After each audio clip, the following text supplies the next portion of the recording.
close your eyes for a second. No, actually, keep them open. You're watching a video.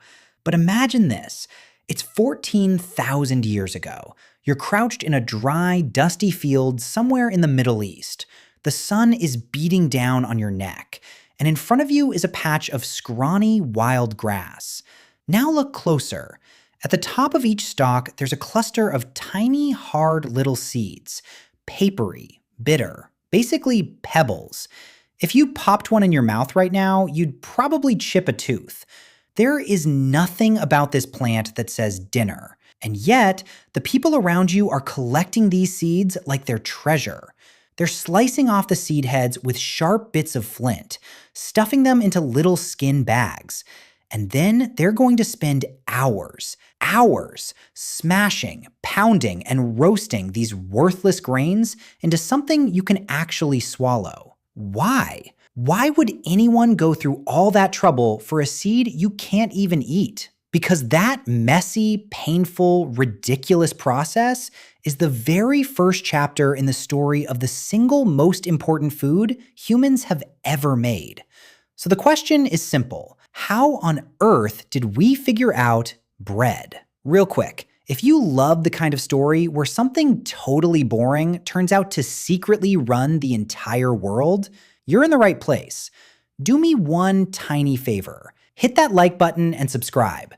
Seriously, it takes 2 seconds, it's free, and it tells YouTube to show this to more curious people like you. That's it. That's the whole ask. Okay, back to the bread. Here's where almost everybody gets it wrong. And I mean everybody. The story we all learned in school goes like this. First, humans settled down. Then we started farming. Then, finally, we invented bread. Nice and neat. Farming first, bread second. Yeah, about that. Turns out it's probably backwards. The last 20 years of archaeology have basically flipped the whole time-o-mation upside down. And once you see it, you can't unsee it. Let's start in Jordan. There's a spot in the Black Desert called Shubaika 1. Archaeologists were digging there and found these ancient stone fireplaces. And inside, little burnt crumbs, charred fragments of food. They stuck them under a super powerful microscope, and what they saw stopped them cold. It was bread, flatbread, made from wild grains and the ground-up roots of a marsh plant. And here's the kicker. It was about 14,400 years old. Now do the math. That's 4,000 years before anybody on this planet planted a single seed on purpose. Sit with that for a sec. These were hunter-gatherers. No farms, no fields, no storage sheds, no permanent home. And they were baking bread. Not by accident either. To make this stuff, you have to gather the wild grain, strip off the husks, grind it into flour, mix it with water, and bake the dough in hot ashes. That's like 5 separate steps. Nobody trips and falls into a recipe like that. That's knowledge. That's a technique passed down. And these are the exact people who, according to the old story, weren't supposed to know any of this. But hold on, Jordan isn't even the oldest clue. Go to the shore of the Sea of Galilee in Israel. There's a site there, really, really old. Archaeologists found a big flat grinding stone, and crusted into its surface, starch from wild wheat, barley, and oats. That site is around 23,000 years old. 23,000! We're deep in the Ice Age here. Mammoths are still stomping around. And somebody, sitting by a lake, is grinding wild grain into flour. Maybe they baked it. Maybe they ate it as mush. Doesn't matter. Because they'd already cracked the hardest part. Taking a rock-hard, useless seed and turning it into something soft enough to eat. And believe it or not, it goes back even further. Down in southern Italy, in a cave, researchers found an ancient grinding tool. On it, starch from wild oats. And get this, the oats had been heated before grinding. That's over 32,000 years old. And it's not a one-off. Similar tools from that same era keep popping up. In Russia, in the Czech Republic, all across Ice Age Europe. So picture it. 30,000 years ago, spread across an entire continent, humans are already grinding up wild grain. Different places, different people, same idea. Now, here's the part nobody tells you. Why did we go to all this trouble? Because raw grain, it's basically useless to your body. I'm serious. A wild grass seed is wrapped in this tough, fibrous armor. And the good stuff inside, the starch, is locked up in a hard structure your gut just can't break down. So if you eat raw grain, you get almost nothing out of it. You might as well be chewing on a stick. But crack that shell open, grind the insides into a fine powder, then hit it with heat, and suddenly, magic. The heat unlocks the starch and turns it into something your body can actually absorb. The calories become real, the energy becomes yours. That's the whole trick. Grinding and cooking grain isn't just cooking. It's a hack, a cheat code. You're prying open energy that was always there, but that your body could never reach on its own. And here's something wild about you specifically. Compared to other apes, your gut is small. A chimp's got a way bigger belly for its size. Basically, way back, we traded gut size for brain size. Great deal if you can get enough calories. Terrible deal if you're stuck eating raw plants all day.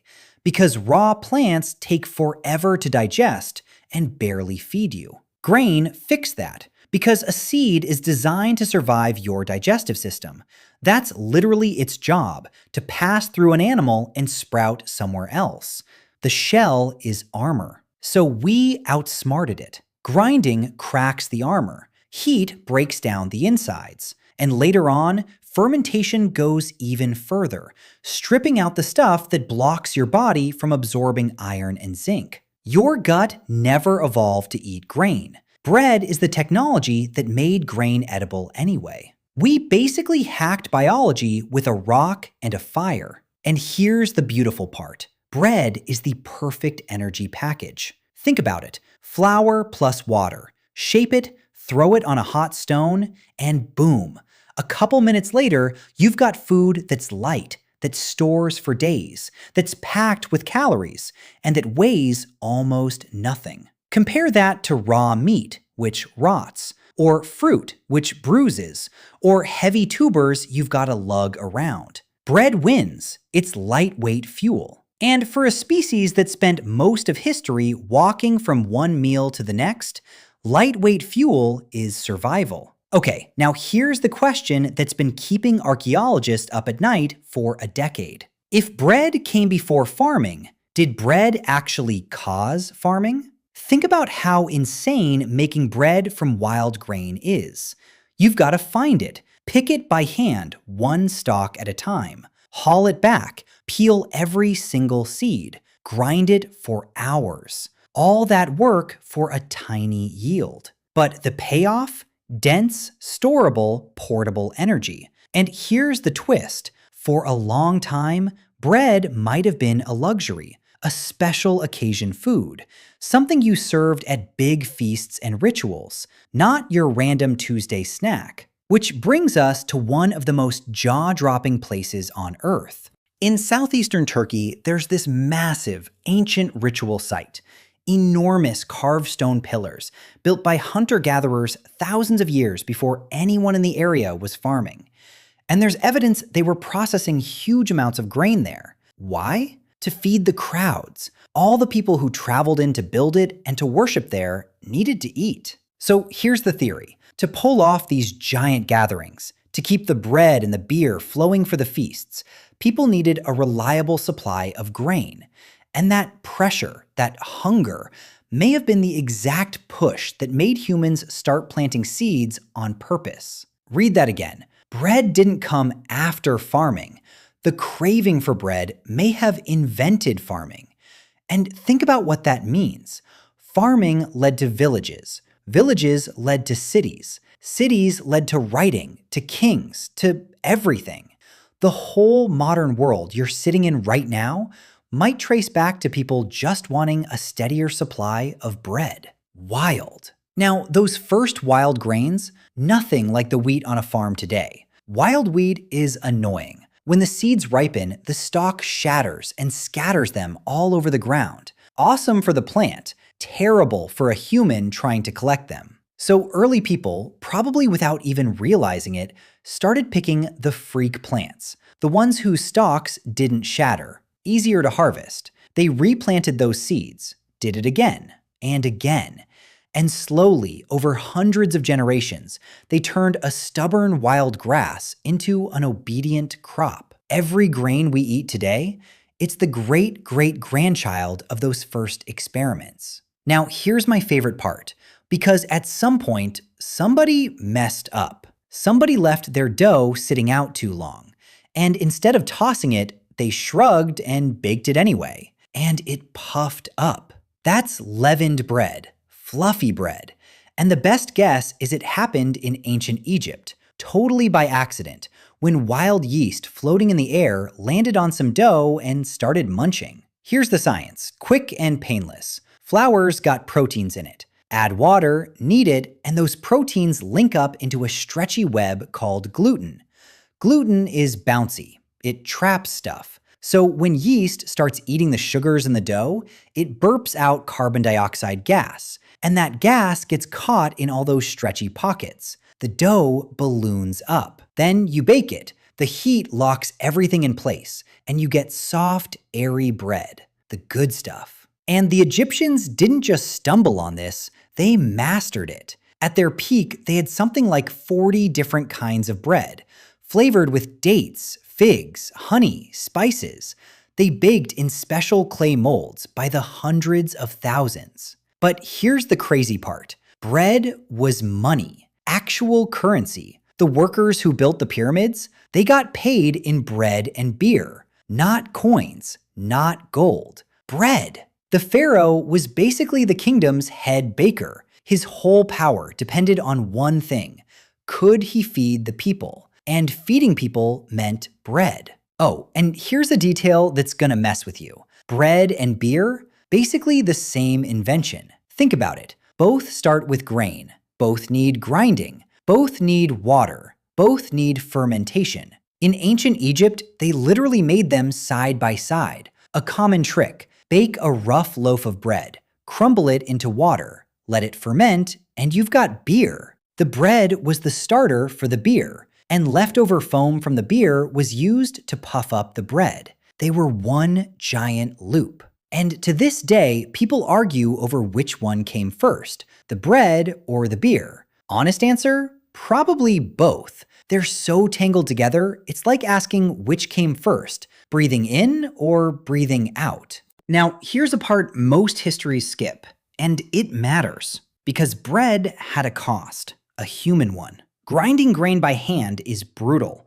Picture the simplest tool, a big flat stone, and a smaller one you push back and forth. You kneel on the ground and grind, and grind, and grind, hour after hour. Scientists studied the skeletons of women from these early communities, and what they found is heartbreaking. Arthritis in their toes from curling them under while kneeling. Crushed bones in their lower backs. Arm bones so thick from the endless grinding that they look like the arms of professional athletes. The bread that built civilization was ground over and over, mostly by women, and the proof is written right into their bones. Their bodies were reshaped by it. The bread was never free. Somebody paid for every single loaf with their body. So the invention of a spinning grinder, one you turn instead of push, was a huge deal. Faster, finer flour, and way less punishing on the body. Then the Romans took it to another level. They built water-powered mills, water wheels doing the grinding. One big complex could pump out tons of flour a day. For the first time in tens of thousands of years, making bread didn't require breaking somebody's spine. And the Romans? They were geniuses at using bread for power. You've maybe heard the phrase bread and circuses. That was the strategy. Keep the city fed and entertained, and the people stay happy. So Rome handed out free grain to hundreds of thousands of citizens every single month. And the bakers who made that bread were so important, they weren't even allowed to quit their jobs. The profession got passed down to their kids. Bread was way too important to leave to chance. And if you want to see what a Roman bakery looked like, go to Pompeii. When the volcano buried that city, it froze everything in ash. Over 30 bakeries, their ovens, their stone mills, and in some cases, the actual bread, still sitting in the oven. Almost 2,000 years later, you can see a round loaf, already scored into wedges so you could tear it apart by hand, sitting exactly where a baker left it on the morning the whole world ended. Here's a stat that blew my mind. Pompeii had about 11,000 people and over 30 bakeries. That's roughly one bakery for every 350 people. For comparison, modern New York City has way fewer bakeries per person than that. Ancient Pompeii outbaked Manhattan. Bread wasn't a side dish. It was the main event of an entire civilization. Now, here's the thing. Bread isn't one invention. It's dozens. Because almost every culture on Earth, totally on their own, looked at whatever starchy plant grew nearby and figured out the exact same thing. Grind it, add water, cook it flat. Tortillas in Mexico, injera in Ethiopia, naan and chapati in South Asia, pita in the Middle East, arepas in South America, roti in a dozen countries. And here's the mind bender. None of these people were talking to each other. They all landed on the same answer, separately, because the problem is universal. You've got a starchy plant. Your body can't handle it raw. So grind it, wet it, heat it. The science is the same everywhere on the planet. Wherever humans and grain meet, bread shows up. Every time. And check this out. Bread is literally hiding in the words you use every day. The word companion, it comes from old words meaning with bread. A companion is someone you share bread with. And in Old English, the word that became lord meant the guardian of the loaf. The word that became lady meant the one who needs the bread. So every time you say lord and lady, you're using words that are really, deep down, all about bread. Your language has been carrying this around for over 1,000 years, and almost nobody notices. And bread? It's toppled governments. In France, in the 1700s, regular workers were spending up to 88% of their pay just on bread. 88%! So when the harvest failed and bread prices shot up, people didn't file a complaint. They started a revolution. The king was even called the first baker of the kingdom. And when he couldn't keep the bread coming, he couldn't keep his crown. That's the pattern over and over in history. When people can't afford bread, they overthrow whoever's in charge. And here's the last thread, the one that ties it all together, writing. The very first writing system in human history didn't start as poetry or stories. It started as accounting. People in ancient Mesopotamia needed to keep track of grain, how much was collected, stored, handed out. So they made little marks to count it. And over centuries, those grain counting marks slowly turned into the first real written language. Let that sink in. The written word, the thing that separates history from prehistory, was basically born in a grain warehouse. And grain meant bread. So, how did humans invent bread? The truth is, we didn't. Not once, not in one place, not as one big light bulb moment. Bread was invented dozens of times, independently, across thousands of years, on every inhabited continent, by people who'd never even heard of each other, using whatever grain grew nearby. And the steps were always the same, because the science demanded it. Harvest, grind, add water, add heat, every single time. The odds that everybody learned it from one place? Basically zero. But the odds that any group of humans with seeds, a grinding stone, water, and fire would eventually figure out bread? Almost 100%. The invention was baked right into the physics of the universe. But here's the part that really stays with me. Bread is just ground up seeds, water, and heat. 3 things. That's all it's ever been. And from that, From the simplest recipe imaginable, humans built farming, cities, empires, religions, money, written language, and the entire modern world. All of it traces back to somebody kneeling on the dirt, crushing a handful of wild seeds, mixing them with water, and pressing the paste onto a hot stone. They had no idea they were inventing civilization. They were just trying to eat. And tomorrow morning, you're probably going to eat bread, toast maybe, a sandwich at lunch. And you won't think about the 14,000-year chain of human effort that put it in your hand. You won't think about the woman whose bones still show the price of grinding that flour. You'll just eat it. And honestly, that might be the most human thing about bread. It's so woven into everything we are that we completely forgot it was ever invented at all.